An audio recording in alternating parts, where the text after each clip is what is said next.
as febres de figurinhas mais insanas das escolas. Se você estudou entre os anos 80, 90 ou 2000, com certeza já passou por uma dessas loucuras que dominaram os intervalos das escolas. As coleções de figurinhas, elas eram mais do que simples adesivos em um álbum. Eram sinônimo de status, de amizade, de rivalidade e, claro, de briga. Hoje, a gente vai relembrar as febres de figurinhas mais insanas que já tomaram conta das escolas. Aquelas que deixaram os professores desesperados, pais de cabelo em pé e alunos completamente viciados. Prepare-se, porque só de ouvir os nomes, você já vai lembrar daquele cheirinho de figurinha nova e de como era emocionante conseguir aquela tão sonhada figurinha rara. O início das febres. Antes da internet, antes do celular, a forma mais rápida de virar o assunto do colégio era chegar com um álbum novo. As primeiras febres de figurinhas surgiram com os álbuns de esportes, principalmente de Copa do Mundo. Todo mundo queria completar a seleção brasileira, e as figurinhas douradas viravam tesouros guardados a 7 chaves. Mas não eram só os esportes. Quem viveu os anos 80 e 90 lembra que qualquer coisa podia virar álbum. Desenhos, filmes, bandas e até temas aleatórios como animais, carros e até comida. E o melhor era a sensação coletiva. Todo mundo participava. Se um aluno levava o álbum, em poucos dias, a sala inteira estava no mesmo vício. Foi nesse clima que surgiram algumas das maiores loucuras das escolas. E é sobre elas que vamos falar agora. As febres mais clássicas Copa do Mundo anos 80, 90 e 2000. Não dá pra falar de figurinhas sem falar da Copa. Cada 4 anos, era uma nova febre, o recreio virava praticamente um mercado paralelo. O terror eram as repetidas. E claro, a mítica figurinha do holograma, ou aquela dourada que ninguém tinha. Completar o álbum inteiro era quase um troféu de Copa particular. Animais amigos, do reino animal. Outra febre insana foram os álbuns de bichos. Quem viveu essa época lembra.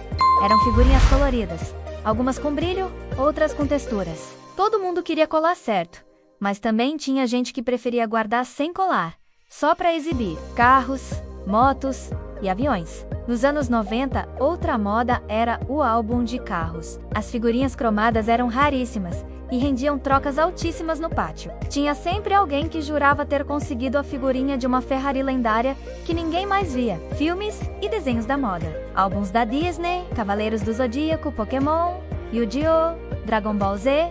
Se estreava um filme ou desenho, em pouco tempo surgia o álbum. O problema? Nunca dava tempo de completar antes da próxima febre aparecer. Figurinhas perfumadas e com texturas.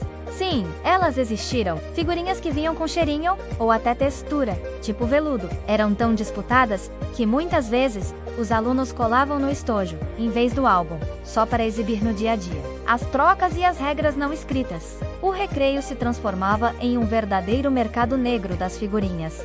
E quem viveu sabe que existiam regras sagradas. Vale 1 por 1 quando a figurinha era comum. Vale 2 por 1 se a figurinha era difícil. Mas se fosse brilhante, dourada ou rara, aí a negociação virava novela. E claro, tinha sempre aquele amigo trapaceiro que tentava passar a repetida toda amassada como se fosse rara. Outro detalhe eram as gírias. Quem lembra do bafo? Aquela brincadeira em que você batia nas figurinhas e quem virasse, ganhava. Muitas amizades se fizeram, e muitas brigas também começaram por causa disso. As figurinhas raras e lendárias. Se tinha algo que deixava qualquer um maluco, eram as figurinhas raras. Sempre tinha aquela que parecia impossível de achar. Na Copa, era a foto de um jogador específico. Nos desenhos, o personagem principal. E surgiam as lendas urbanas. A figurinha que nunca vinha, a que era produzida em número menor, ou até a que só vendia em outra cidade. Essas histórias faziam a febre crescer ainda mais. Completar o álbum era como zerar um jogo no modo mais difícil, quando a febre virava problema. Mas claro que nem tudo era diversão. Muitos professores proibiam as figurinhas, porque elas causavam briga, distração e até competição entre os alunos. Em algumas escolas, chegaram a confiscar álbuns inteiros. E tinha também o drama em casa.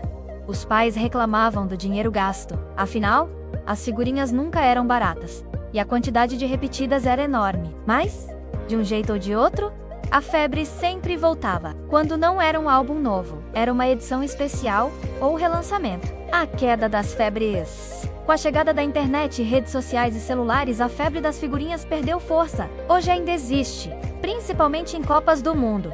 mas nunca com a mesma intensidade de antigamente. Parte da magia estava justamente no contato pessoal, na troca olho no olho, na emoção de abrir o pacotinho e descobrir se vinha aquela tão sonhada figurinha rara. As figurinhas marcaram gerações inteiras. Elas eram mais do que coleções.